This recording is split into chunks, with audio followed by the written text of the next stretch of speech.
أعوذ بالله السميع العليم من الشيطان الرجيم. بسم الله الرحمن الرحيم. الحمد لله وحده وصلى الله على سيدنا محمد وعلى آله وصحبه أجمعين. أما بعد السلام عليكم ورحمة الله وبركاته. I seek refuge in Allah against the accursed shaitan.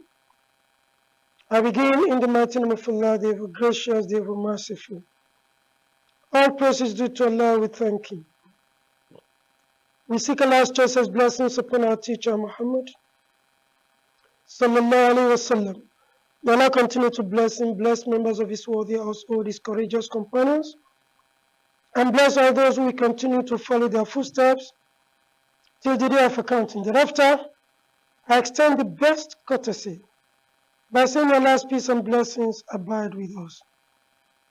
Good morning and welcome to Sahur Life. My name is Tawfiq Abdulaziz.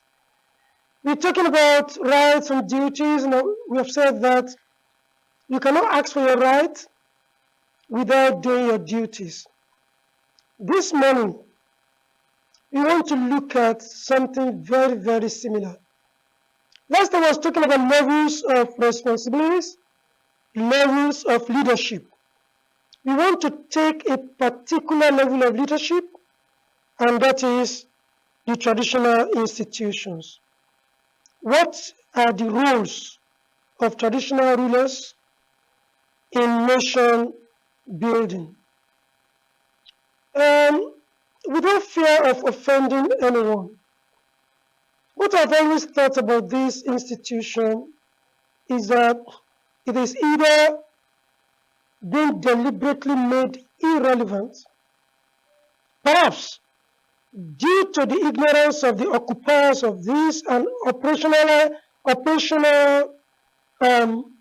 actors, operators of this institution, or greed of the operators of this institution, or this institution is being underutilized, perhaps due to the ignorance of the political leaders, or their greed, or their wickedness.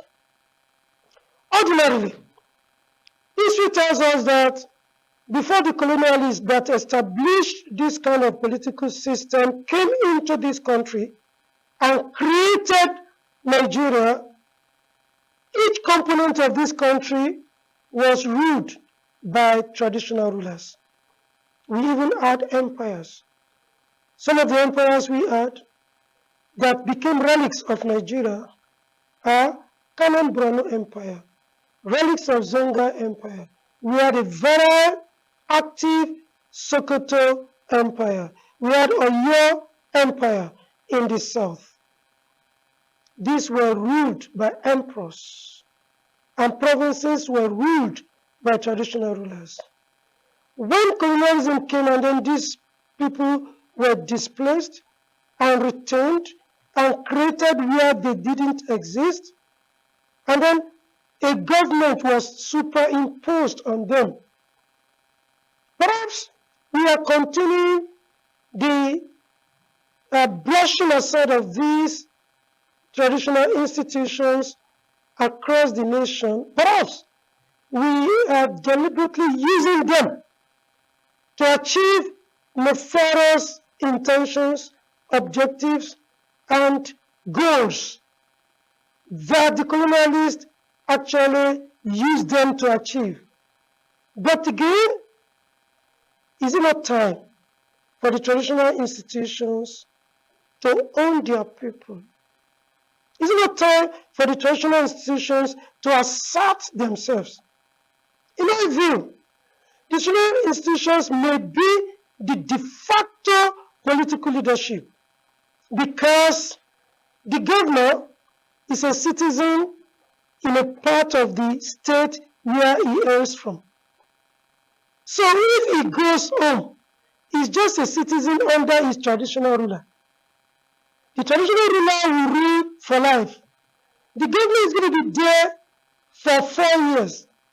And this fellow is going to look for the cooperation, the assistance, the mobilization, the strategic facilitation of his coming to government house.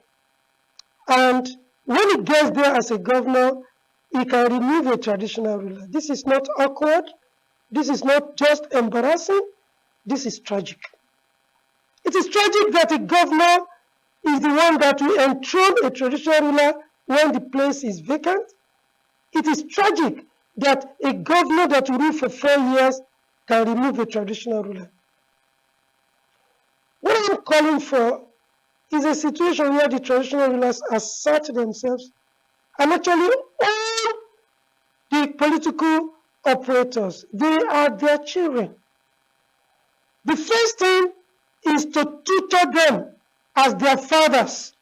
Fathers should enlighten and educate their children to bring down monetization of the process and the polity, to bring up integrity, and to stand up as the authorities to do the selection based on truth, integrity, bona fide citizenship of the place, and to prevent people from using money to enthrone mediocrity and criminality. Even insecurity, which is the main Satan against nation building, can be securely placed in the hands of the traditional rulers. Because the criminals are either the children of the people around there or strangers that are accommodated and assisted by citizens under the traditional rulers. Again, there is the claim that they have all the spiritual wherewithal. I used to know that in my own village, war does not enter that place. War cannot occur and then invade that town, Iseyin. If this is true, if it is not just a claim, then we can use the traditional institutions and system to bring down insecurity. Once we have security, we are on a straight path, a smooth path to nation building. So that is the first rule to ensure security. What I mentioned first will come after this. In other words, to ensure integrity, truth, competence, and qualification in the selection of the political actors. Whenever the parties are coming to the traditional rulers, they must interrogate the candidates. And somebody who's going to be councillor is a stranger in the environment. But he comes on with stolen money and he starts throwing this money around and he starts mobilizing rascals, vagabonds, jobless youth. I mean, youths who are addicted to drugs, he brings drugs for them. The traditional ruler should interrogate the process. The traditional ruler has the role of, sanitizing the political process. Because if you enthrone mediocrity, you cannot expect competence. So the traditional rulers have the responsibility to make sure that those who are going to determine our fate, those who are going to engineer the society, those who are going to pilot the vehicle and the ship and the plane of societal engineering are not people of questionable character. They must be people that the traditional rulers know, not by virtue of the stolen money they give them, but by virtue of those who gave birth to them, by virtue of their pedigree.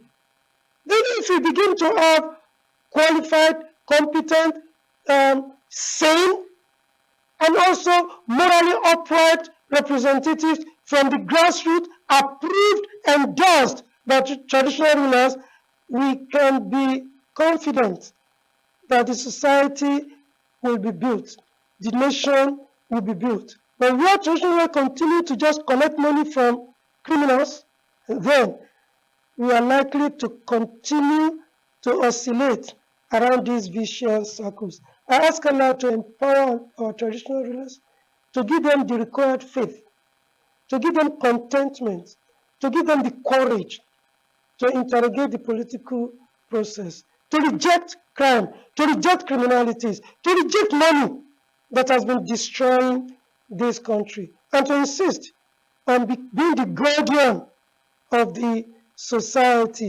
Even the imams are subjects, the pastors are subjects under these traditional rulers. May Allah give them the ability to help to build the nation. أقول قولي هذا وأستغفر الله لي ولكم. السلام عليكم ورحمة الله تعالى وبركاته.